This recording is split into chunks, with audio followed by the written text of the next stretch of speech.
নমস্কার, সালাম এবং সবাইকে আন্তরিক শুভেচ্ছা। আশা করি আপনারা সবাই ভালো আছেন। আমরা মোটামুটি ভালোই আছি। তো এখন তো বর্ষার সিজন, পুরোপুরি বর্ষা হয় নাই। এখন হচ্ছে আমাদের জন্য খুব সমস্যা চলাফেরা করার, না নৌকা চলে না কোথাও হেঁটে স্বাচ্ছন্দ্যভাবে যাওয়া যায়। তো এই মুহূর্তে আমাদের কাজের চাপ একটু বেশি, কারণ হচ্ছে পাটগুলো আবার কাটা লাগতেছে। যদি জল এসে যায় তখন আবার কাটা সমস্যা, ভাবছি শুকনায় কাটবো আর কি। আর ওদিকে আবার পুকুরে গাছ আছে, সেটাও সেদিন পুরোভাবে কাটতে পারিনি। এই কাজগুলো ভাবছি আজকে যতটা পারি করে চাপিয়ে রাখবো আর কি। তো যাই করি, আপনারা আমাদের পাশে থাকেন আর কাজগুলো আপনার সাথে শেয়ার করার চেষ্টা করব।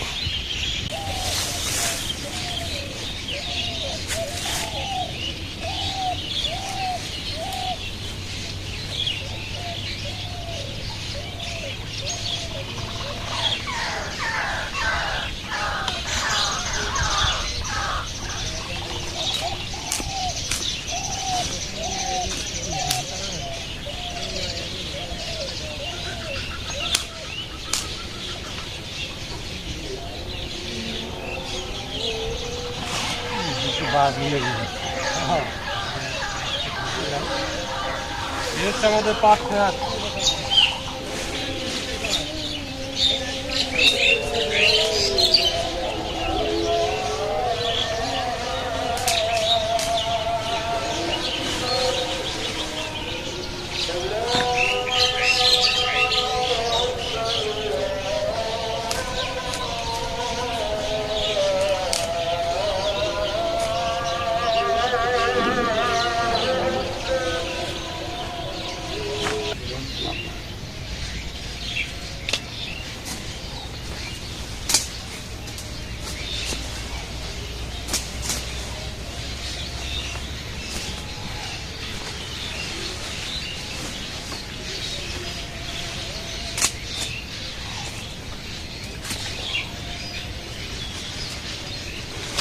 মোটামুটি হয়েছে, খারাপ হয়নি।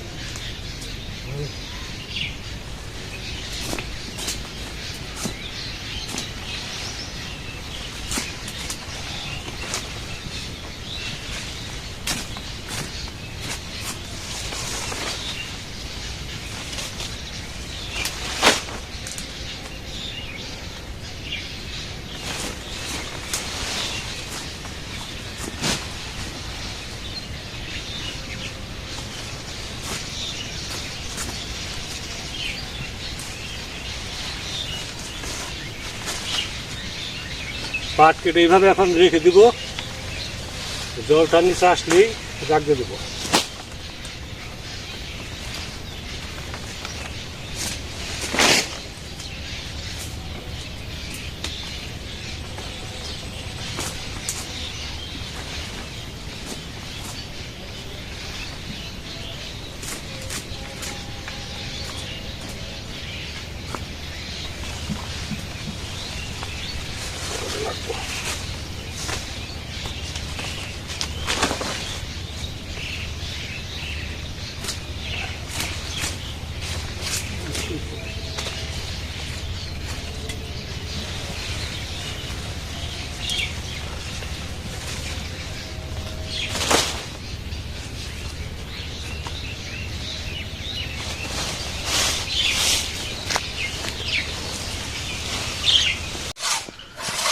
যে গাছের যে এই গুঁড়াটা সেদিন কাটতে পারি নাই, সময়ও কম ছিল। তাছাড়া যে এরকম একটা আর বেঁধে নেওয়া লাগছিল, আজকে এই আর বেঁধে নিয়েছি। জীবনদার হাইসাদা আমাদের সহযোগিতা করতেছে, আমরা তিনজনে মিলে কাটতেছি আর কি। একজন করে রেস্টে যাই, আবার দুইজনে কাটি, কারণ আমরা তো এগুলো করতে অভ্যস্ত না।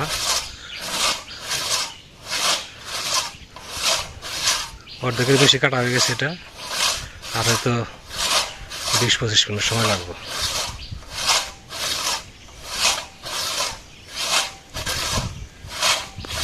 ওই উপরে দাদাই দিতে হবে, এটা ঢুকে দিতে হবে, বুঝছে? এটা করা আটকে যাবে।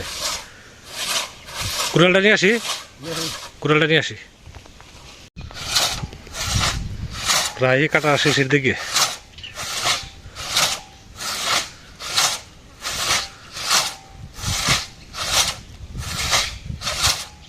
দাদা আপনি সাবধানে, কিন্তু গাছটা কাটা হলে কিন্তু আপনার দিকে যাইবো, আমি যাইতেছি দাঁড়ানোর দিকে। গাছটা বেশ লম্বা ছিল, এটা 15 ফিট, ওদিকে মাপছে একটা 10 ফিট, তারপরে বোধ হয় 7-8 ফিটের মতো থাকবে আর কি।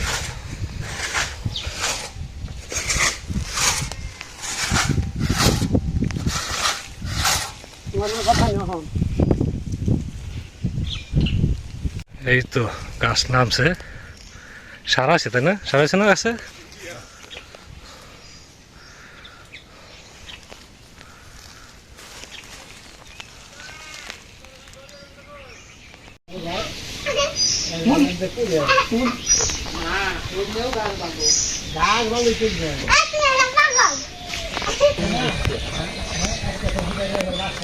আজকে ডিমের তরকারি রান্না করতেছে, আর হলো ঢেঁড়স ভাজি। আলু দিয়ে আর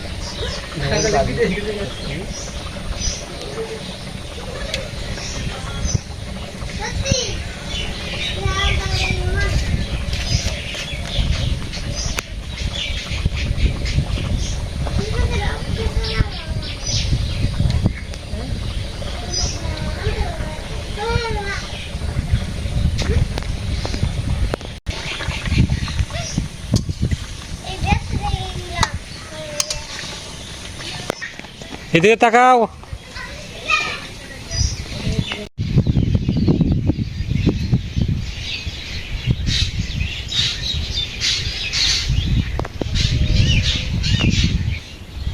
আজকে চাচি রান্না করছে ঢেঁড়স ভাজি আর হচ্ছে ডিমের তরকারি।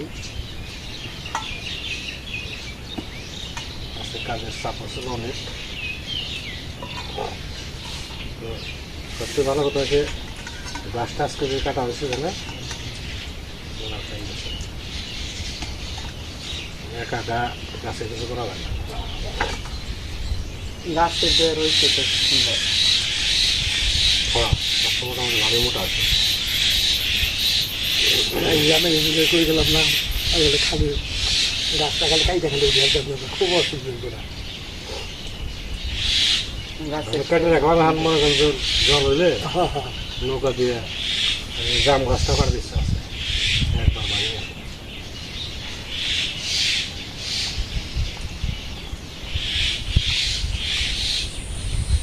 জাম গাছটা ভাঙিয়ে আর যে কাঠ গাছটা ভাঙিয়ে খালি বর্ষাটা হইলে এই মধ্যে দিয়ে ধান দিচ্ছি ভাদ্রাম আছে না? ভাদ্রাম ভাদ্রাম আছে, বাজির হচ্ছে ঘর দিয়ে নন ভাঙ্গা ফুটে ঘরের মধ্যে খাটন নাই। হ্যাঁ ঘর দেওয়া তো থানা ভাঙ্গে রাখি, সময় হয়তো কাজে দেবো। টাকা টোকা ওই যে এখন ঘরটা দিয়ে হালাইছে বাড়ির ধরে যেহেতু গাছ ফেলে দিচ্ছে, আর 2 বছর 3 বছর গাছ থাকলে মনে করেন আরো মোটা হয়। হ্যাঁ কি আছে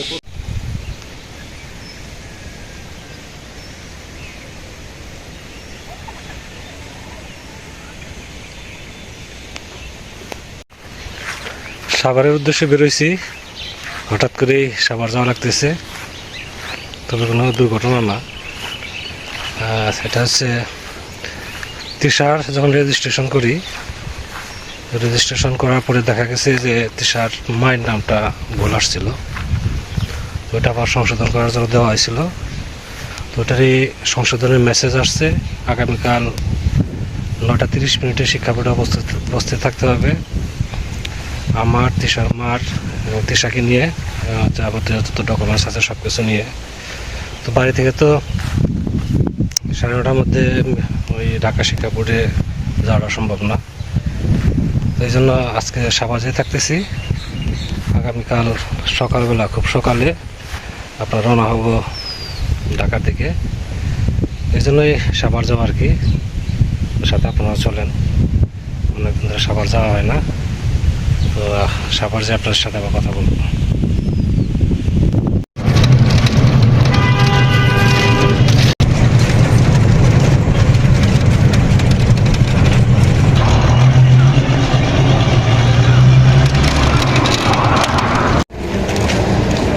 আমরা যে ঢাকা ঢাকা চলে আসছি 3 নম্বর ভবন, যেটাই এখানে কাজ করব। সাথে তৃষা আছে, তৃষার মা আছে। এটাই তো না?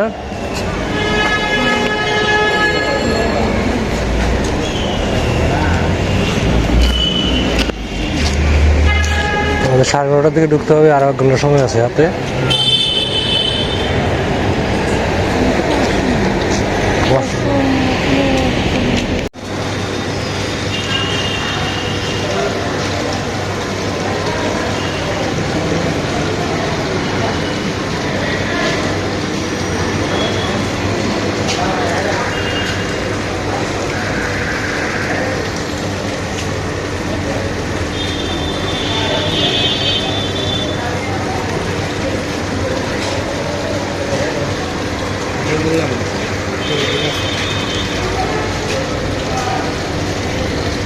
कति बजे नास्ताগুলো কর তারপরে যাবো।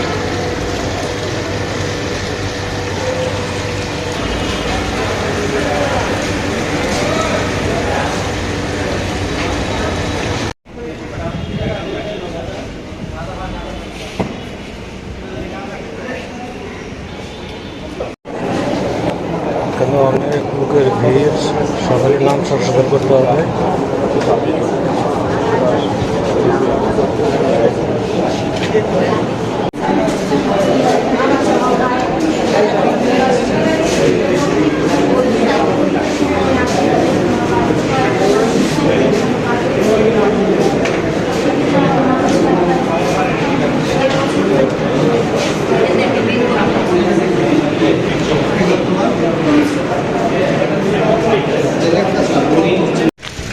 আমাদের বোর্ডের কাজ শেষ, এখন যাচ্ছি ঢাকেশ্বরী মন্দিরে যাব। পার্শ্বী ঢাকেশ্বরী মন্দির তো।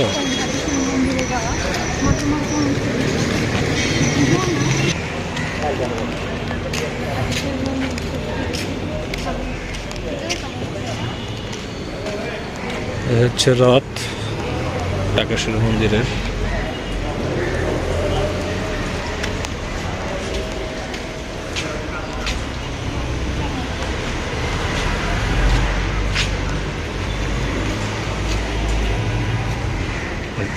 তৃষার মা আসছে সাথে, ভিডিও করতেছে এটাও।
হ্যাঁ,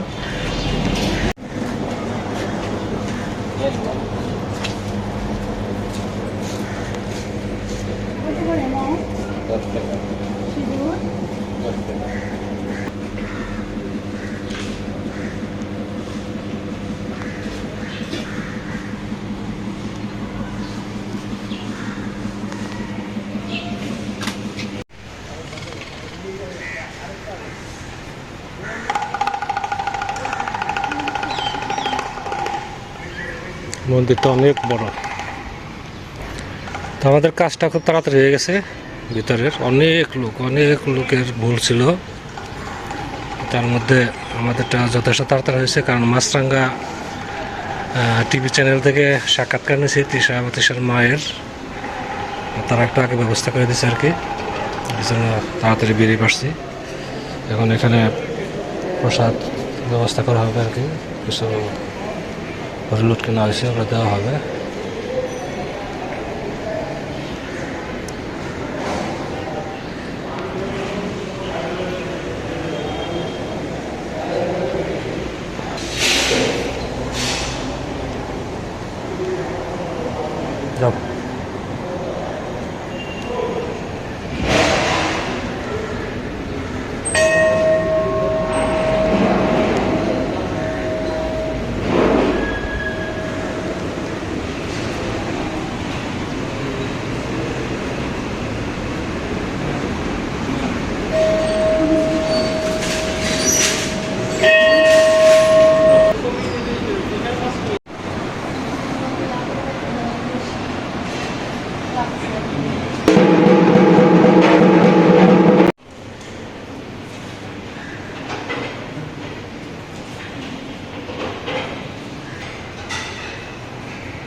চলে আসছে সেটা জন্য গাড়ি হয়ে গেছে না ঈশাকে আজকে মাছরাঙা টিভিতে এদিক থেকে সাক্ষাৎকার নিয়েছে সংবাদে যেগুলো আমাদের কাজটা খুব তাড়াতাড়ি গেছে মাঝে আবার আমাদের জন্য বলছেন মাছরাঙার যে রিপোর্টার আমাদের সাক্ষাৎকার নিয়েছে উনি আমাদের যথেষ্ট সাহায্য করছেন তাড়াতাড়ি কাজটা হয় ওনাকে থ্যাংকস জানানোর সুযোগ হয় নাই ওনাকে সহযোগিতা করার জন্য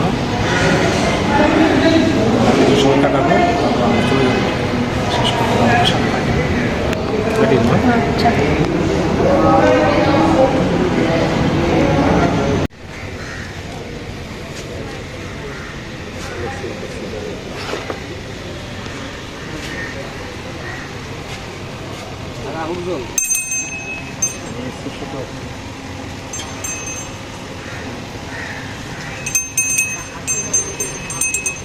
কি তোমার হয় নাই খালি ভাই তাপ লাগে না পায়ে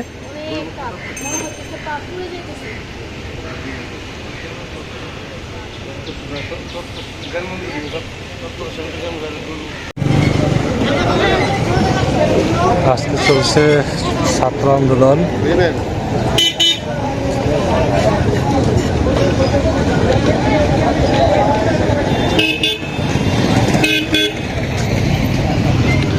ছাত্র আন্দোলনের গাড়ি সব বন্ধ ঢাকা থেকে খুব কষ্ট করে সাভার পর্যন্ত আসছি যে ভাবলাম আমাদের সাভার থেকে বাড়ি যাবো গাড়ি পাবো কিন্তু গাড়ি বন্ধ রিক্সায় করে সিএমপি পর্যন্ত আসছি এখান থেকে আবার হেঁটে হেঁটে যেতে হবে নবীনগর পর্যন্ত নবীনগর যে যদি গাড়ি পাই তবে ভালো মনে হয় নবীনগর যে গাড়ি পাবো কারণ এটুকু তো হচ্ছে জাহাঙ্গীরনগর বিশ্ববিদ্যালয়ের এরিয়া এখানে মোটে গাড়ি চলতে দিতেছে না রিক্সাও বন্ধ কাজে এটুকু রাস্তা হেঁটে যাব হেঁটে যাওয়ার পরে যদি নবীনগর থেকে গাড়ি পাই আর কি সবাই একটু হেঁটে আসতেছে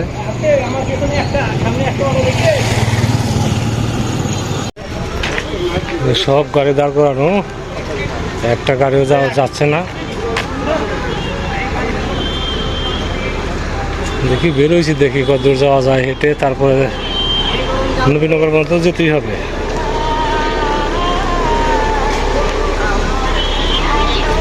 সব গাড়ি দাঁড় করানো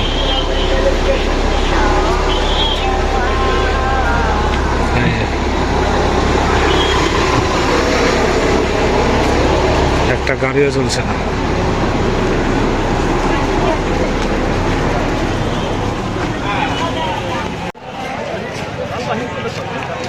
গাড়ি পর্যন্ত থামিয়ে রাখছে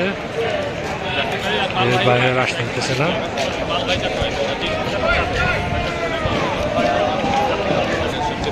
এদিকে ছাত্ররা বসে আছে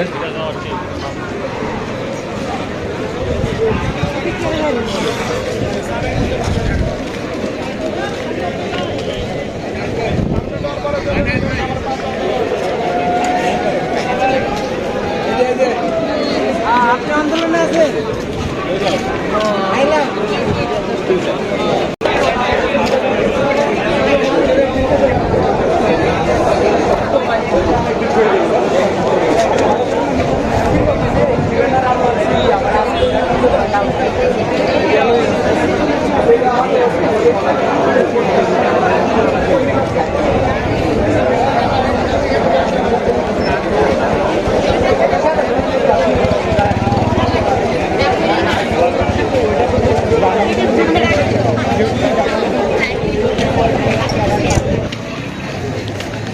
এ সাইডেও কোনো রিক্সা নাই হেঁটেই যেতে হবে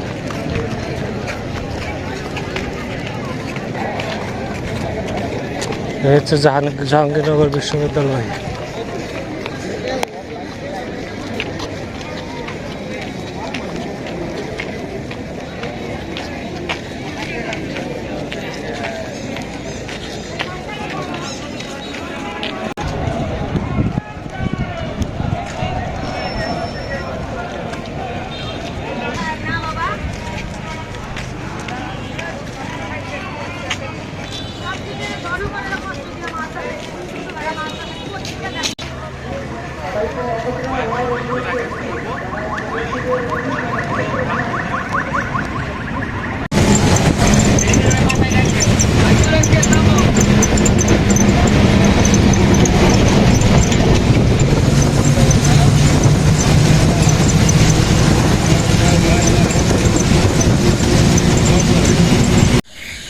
তো এইমাত্র বাড়ি পৌঁছালাম। তো যাওয়ার সময় চাচা চাচিরে রেখে গেছিলাম, ওনারা এই যে একটু আগে সন্ধ্যার আগে চলে গেছে। এখন বাজে 8টার মতো। তো আসতে দেরি হলো কারণ রাস্তায় আজকে আবার হরতাল, ঢাকা যে অনেক দেরি হয়েছে। সকাল 7টার সময় বেরিয়েছিলাম, আমাদের থাকার কথা 9:30টায়, আমরা তার আগে পৌঁছাইছি। যে দেখি প্রায় 500 লোকের উপরে সেখানে এই ভোট সংশোধনের জন্য আসছে আর কি, তাদেরকে আসতে বলছে। তো আমাদের সিরিয়াল অনেক পরে ছিল, সিরিয়াল অনুযায়ী যদি আমাদের সেখানে মানে ডাকতো তাহলে হয়তো আসতেই পারতাম না। তো তিশার দেখছেন একটা সাক্ষাৎকার নিছে, এটা মাছরাঙ্গা টিভি থেকে তিশার মার সাক্ষাৎকার নিছে, এবং সেই সাংবাদিকদের সুবাদেই আমাদের একটু আগে হয়েছে আর কি, যার জন্য আমরা এরপরে একটু সময় পেয়েছিলাম। গেছি ওখান থেকে ঢাকেশ্বরী মন্দিরের আগে তিশাকে দেখে নিয়ে আসলাম, একটু ঘোরাফেরা করলো, সেখানে একটু সময় কাটাইছি। তারপরে আসাটাই হচ্ছে সমস্যা, গাড়ির আসে নাই, রিক্সায় করে টেম্পোতে করে এভাবে করে করে গাবতলী পর্যন্ত এসে ওখান থেকে আবার গাড়ি পাইছি। তো ওদের পৌঁছে দিয়ে আবার আমি বাড়ি থেকে রওনা হয়েছি 3টার দিকে, 3টে 3:30 এরকম। তো বাগায় এসে দেখি গাড়ি নাই, গাড়ি বন্ধ। এই রিক্সায় করে আসছি কত দূর, তারপরে প্রায় 6 কিলোমিটার হেঁটে আসছি, তারপর আবার রিক্সা, পরে চন্দ্রা এসে গাড়ি পেয়েছি। এই জন্য আসতে অনেক দেরি হয়ে গেছে। যাই হোক, মোটামুটি ভালোভাবে আসতে পারছি। দেখে চারদিকে জল হয়ে গেছে আবার। তো ধৈর্য ধরে এত সময় আমাদের সাথে থাকার জন্য আপনাদের সবাইকে অনেক ধন্যবাদ।